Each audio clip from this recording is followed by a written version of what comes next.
muchas veces las familias de los escritores en México parece que convierten el cuidado de la herencia del antepasado escritor o escritora en una especie de terrenos de discordias y de venganzas muy, muy internas, muy personales de las familias. Que tienen que ver con esas historias familiares, de si Rulfo fue buen padre, fue mal padre, de si fue buen esposo, mal esposo, cosas que no tienen nada que ver con la vida, pero son vendetas, ciertamente. Alrededor de Juan Rulfo parece haberse creado un tipo de iglesia, una mistagogia, ¿no? Muy, muy particular, muy, muy particularmente intensa. Se le achacan responsabilidades que él no tenía, que le convierten en el paladín de posturas y de gestos y de posiciones que quizá no eran realmente las suyas, pero se emblematiza, ¿no? Se convierte en un actor de esta pulsión muy de los países nuestros, es decir, de los países más o menos rústicos, de ver a los escritores como padres de la patria, de convertir a los escritores en voceros de la nación, en la elocuencia de la identidad y de esta clase de cosas. Y se les llena de responsabilidades que no les corresponden, ¿no? A Rulfo se le ha convertido en ese sentido en el héroe de una enorme cantidad de batallas, de posiciones, o para decirlo con más rigor, de sentimientos. Nacionales, exacto, ahora que están... Ideológicos también. Ideológicos, profundamente, sí. Otra cosa que ha pasado con Rulfo, hablando desde Estados Unidos y desde el extranjero, son las malas traducciones, ¿no? Yo conocí, cuando estábamos en Francia, al traductor de la segunda versión de Pedro Páramo, que es Gabriel Giaculli, y esa nueva versión de Pedro Páramo hizo que hubiera una especie de renacimiento de la lectura de Rulfo en Francia, porque la primera parece que tenía el mismo problema de las traducciones al inglés, que son aparentemente ilegibles, dicho incluso por... a diferencia, digamos, por ejemplo, de García Márquez, que tuvo la suerte de tener a Gregory Rabassa, que no solo tradujo Cien años de soledad, sino que inventó el realismo mágico mundial con esa maravillosa traducción al inglés. Quisiera ahora invitar también a nuestros invitados, alumnos de doctorado y posgrado en letras mexicanas y latinoamericanas de Francia, de México, de varios lugares del mundo, a que aprovechen esta oportunidad de tener a Pedro Ángel y a Guillermo para que hagan alguna pregunta. ¿Quién quisiera empezar? Primero que nada, muchas gracias por la invitación. Me lo estoy pasando muy bien. Saludos a todos desde Francia, aquí en la ciudad de Lyon, trayendo una partecita de la UNAM, porque mi corazón siempre será Puma. Yo no tuve la oportunidad, obviamente, de conocer a Rulfo, pero Guillermo, muy buena imitación durante la lectura. Es buenísimo. Le vi varias entrevistas y así hablaba, y uno escucha sus cuentos y así lee. Primero que nada, Pedro Ángel, tú hablabas de el lenguaje de Rulfo. Y tienes totalmente razón. Uno lee Pedro Páramo, uno lee sus cuentos y así no así no se habla en el campo. Sin embargo, se ha dicho que su habla es como de campo, así que algo tiene que tener. Y a mí lo que me gusta mucho de esto que señalas es que ese elemento que separa la realidad del lenguaje con lo que Rulfo escribe es el elemento artificioso de la literatura. Uno no puede escribir exactamente lo que la gente dice, porque si no, no sería artístico, no sería literatura. Y al respecto, en una de estas entrevistas le escuché a Juan Rulfo decir que intentó tomar fotos de los paisajes que describe y no pudo captar exactamente lo mismo que se captó en sus descripciones. Así que yo creo que es imposible, pero es necesario al mismo tiempo ver el lenguaje en Juan Rulfo como lenguaje de campo, aunque no lo es. Yo no estoy muy seguro es obvio que a mí lo que me sorprendió ahora que releí anoche apenas, es cómo el lenguaje es tan semejante a la estructura de Diles que no me maten, que para mí es un cuento perfecto. Perfecto. Es decir, toda la construcción sintáctica, toda la construcción narrativa, los narremas mismos son siempre circunloquiales, siempre están dando vueltas y giros alrededor de sí mismos, ¿no? Le dije no me dijera porque si me decía ya no iba yo a decirle. Es decir, estoy haciendo una caricatura, desde luego, pero esta cosa del lenguaje que se refiere a sí mismo como evidencia de sí mismo, que está tan presente en los parlamentos de la novela, ¿eh? Esa sensación tuve ayer leyendo Pedro Páramo. Sí, pero justamente es un elemento artificioso de Rulfo. Así no se habla, pero suena real. Hay un ejemplo muy curioso otra vez de la genealogía de Rulfo. Es su hijo haciendo un documental sobre Rulfo que se llama El abuelo Chon, intentando ir a entrevistar a la gente que conoció a Rulfo en Sayula. Y él cree que nos va a convencer como público que todas esas gentes que él entrevista hablan como los personajes de Rulfo. Y si tú pasas 2 minutos oyéndolos, dices, no, claro, es que ese es el gran misterio de Rulfo, cómo encuentra a través de ese trabajo sintáctico al que ha hecho referencia Guillermo, y luego de la elección puntual de ciertos vocablos. Tiene una capacidad de elegir ciertas palabras que le dan a cada frase un tono muy particular. Porque además las repite 1000 veces.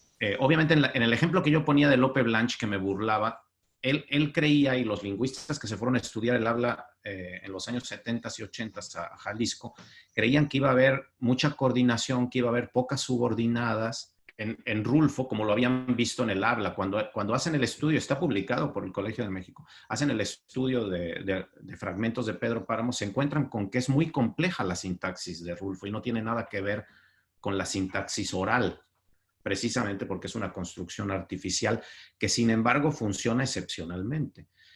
Christopher Domínguez, que ha estudiado, creo que como nadie, la narrativa mexicana del siglo XX, estudia a los primeros seguidores de Rulfo que todavía están en un plano lingüístico genial, particularmente Jesús Gardea y Daniel Sada. Pero luego eso mismo, después de ellos dos, en distintas épocas, el lenguaje rulfiano también deja de tener sentido en la narrativa mexicana porque se convierte en una caricatura. Se convirtió en una caricatura. Esa fue la cosa que más me impresionó releyendo la novela anoche. Yo entiendo que en 1955 frases como dicen por ahí los decires que es él el que se encarga de conchavarle muchachas a don Pedro. Ok, en 1955 entiendo que eso podría haber sido desconcertante. Desconchavarle, descuachalangó, esa clase de verbos. Vocablos, ¿no? Que eran de vocablos que eran como traslados muy, muy osados de habla rural, se supone que rural, a la novela, ¿no? Pero ahorita, 50 años después, se convirtió en una especie de rulfoñol. Es que tú oyes a Elena Poniatowska y ella cree que hay que hablar como personaje de Rulfo. Y convirtió esto en una retórica, convirtió esto en una gestualidad social. Es un gesto social que dice, yo hablo como el pueblo, como si, en fin, se convirtió, y creo que tienes mucha razón, habría que ver en qué medida se caricaturizó todo ese tono. La primera vez que yo leí a Rulfo fue en la preparatoria, leí algunos cuentos de El Llano en Llamas, luego lo volví a leer ya en la universidad, Pedro Páramo. Luego, curiosamente, fue el libro que leí en el avión cuando vine a Francia. Y la última vez fue hace una semana también, curiosamente.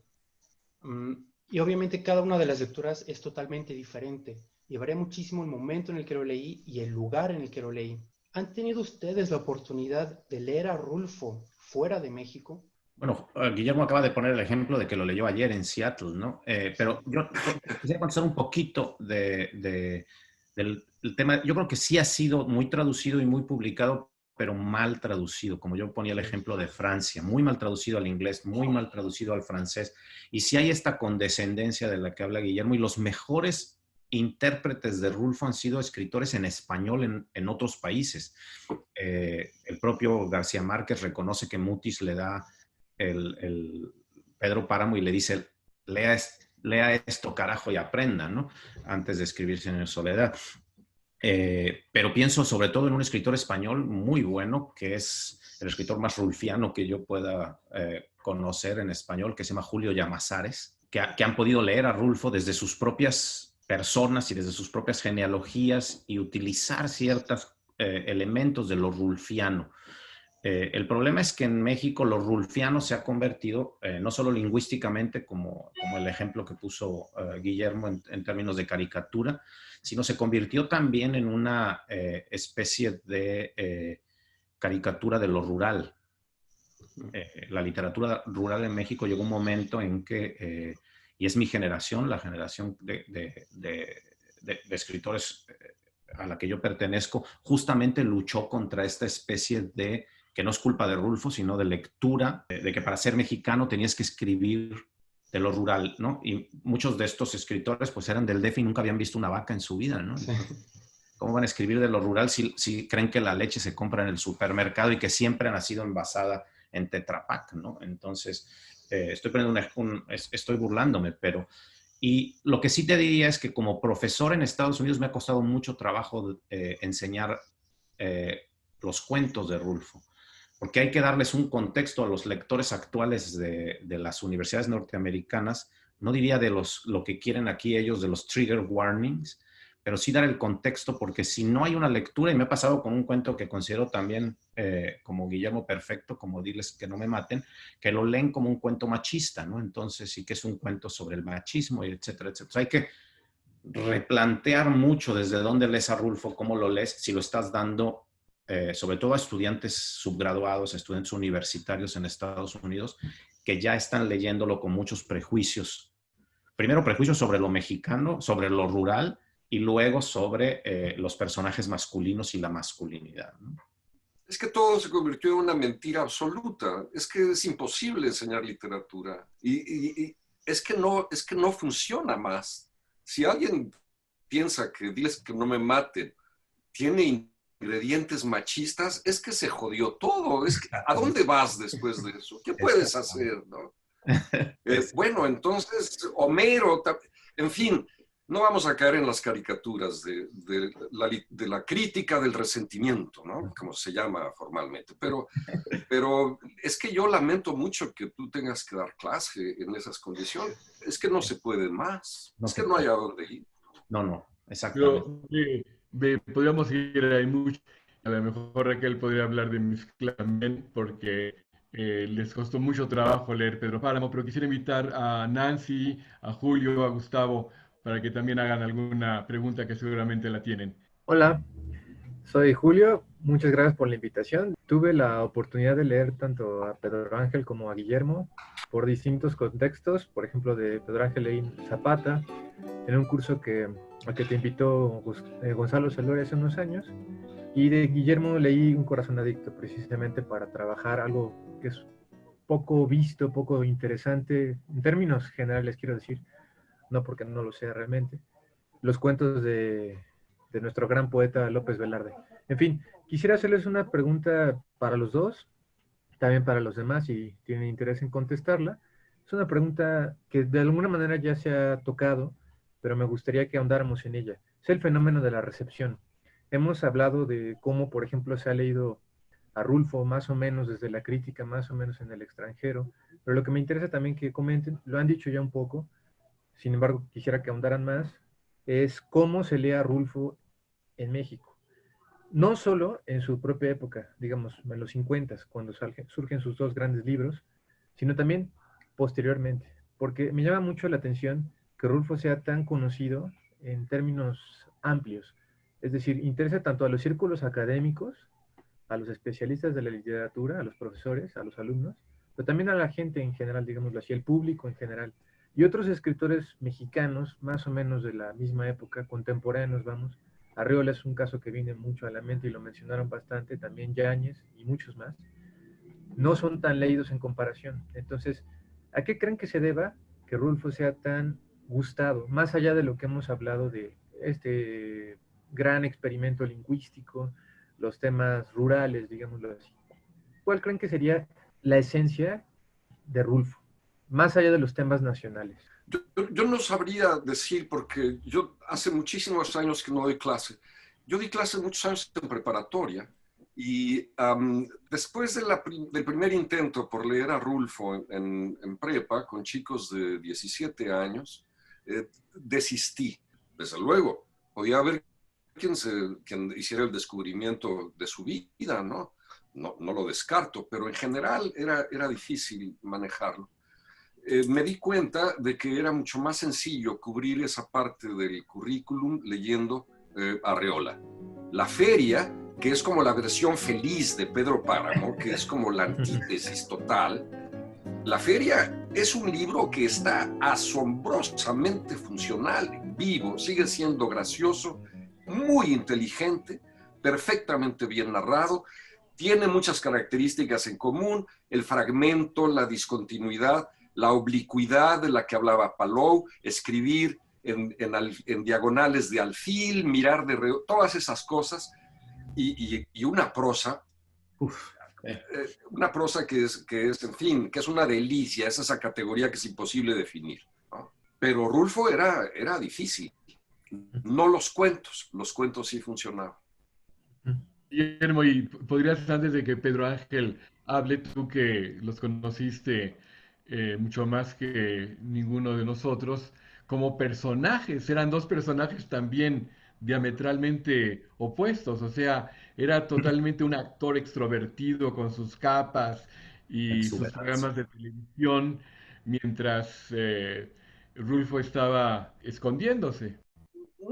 No los personajes. Yo prefiero quedarme con la literatura. Mira, algunos cuentos perfectos de El Llano en Llamas, algunos cuentos, pero cuentos entre comillas, porque son cuentos y no son ingeniosidades, son ocurrencias, son ya partes de estos géneros de difícil precisión, como los de Arreola, producen una riqueza de interpretación y de significado en la forma en la que se configura la literatura mexicana, que es genial. Son dos de los grandes, ¿no? Hay muchos otros que están ahí un poco perdidos, soterrados.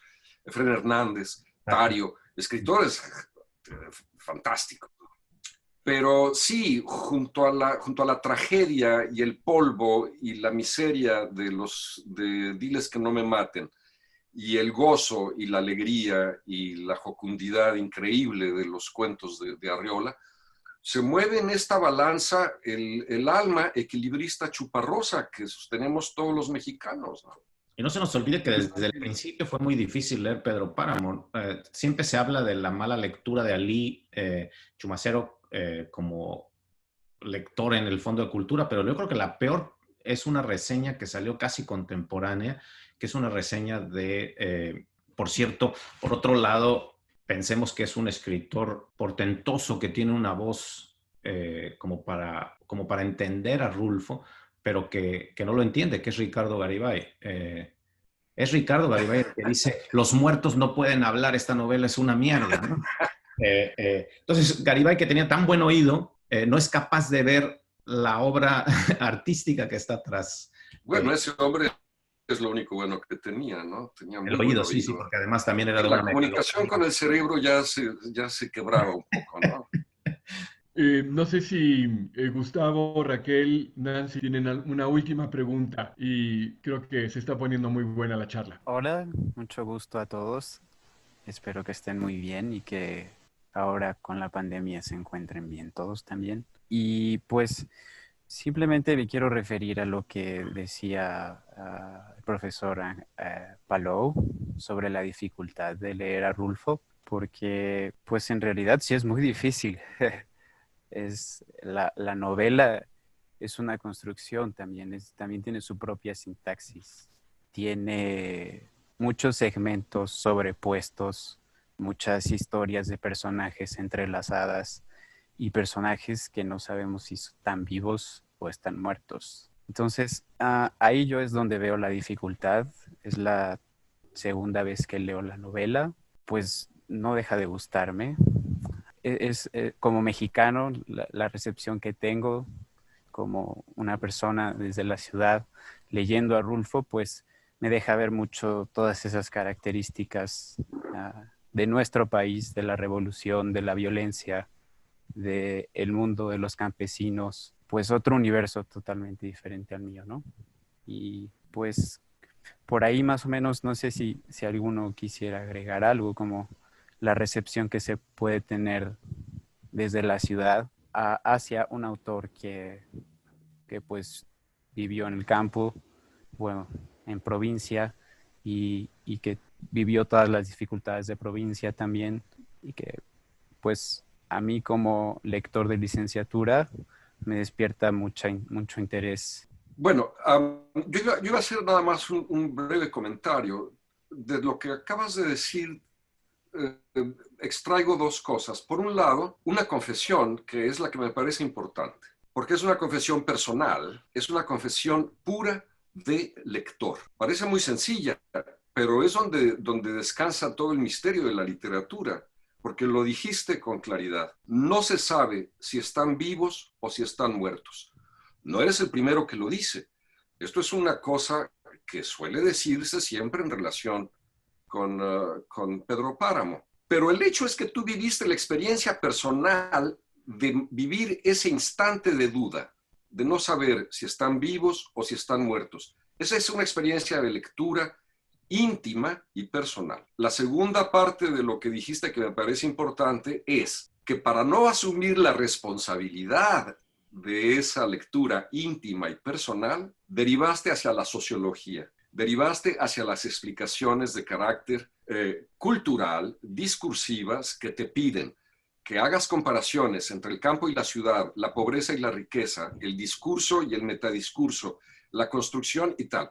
Te fuiste a la academia, pero sobre todo al lado sociológico de la academia, y dejaste a un lado el verdadero misterio de la lectura, que es enfrentar tu propio desconcierto al leer una obra literaria. No estoy diciendo que haya sobrado mal, a lo que me refiero es a que la escuela lo único que te va a dar es información exterior, información ideológica, sociológica, cultural, sobre todo en nuestros tiempos, en lugar de permitirte ahondar en la naturaleza íntima y particular de esa pequeña experiencia que apenas esbozaste. Estoy seguro de que fue más amplia. Y dejo a Palou ahora. Yo solo quería comentar que hice un experimento hace 2 años con alumnos también de licenciatura aquí en Estados Unidos, que fue, después de leer algunos cuentos de Rulfo, entresacar los fragmentos de Pedro Páramo, que yo llamo los fragmentos amorosos, todo el discurso a Susana San Juan en segunda persona,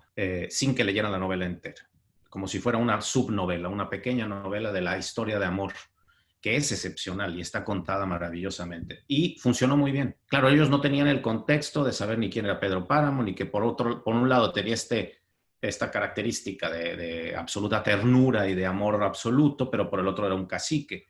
Quizá el único fragmento era ese momento en que le dice, esperé a tenerlo todo, no solo un poco, sino todo, menos el deseo de ti, que eso nunca pude cumplirlo, ¿no?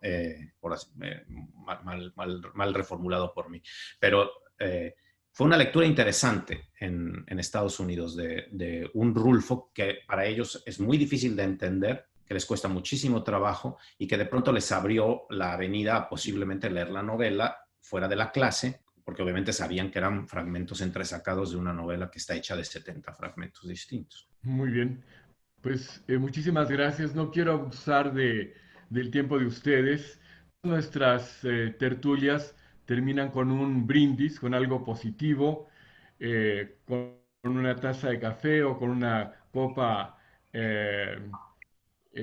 ficticia. Así es que quisiera que Pedro Ángel, Guillermo y todos ustedes nos hicieran un breve brindis. Yo voy a empezar con el primero, diciendo que les agradezco muchísimo a todos su presencia, que los invito a que pronto tengamos otra tertulia, quizás sobre los contemporáneos, quizás sobre dos grandes poetas de otro territorio tan difícil ahora, Gorostiza y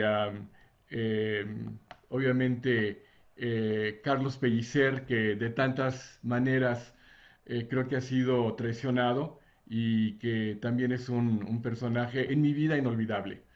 Gracias. Y escuchamos tu brindis, Pedro Ángel, y después el tuyo, Guillermo. Por la literatura y por la posibilidad de seguir conversando.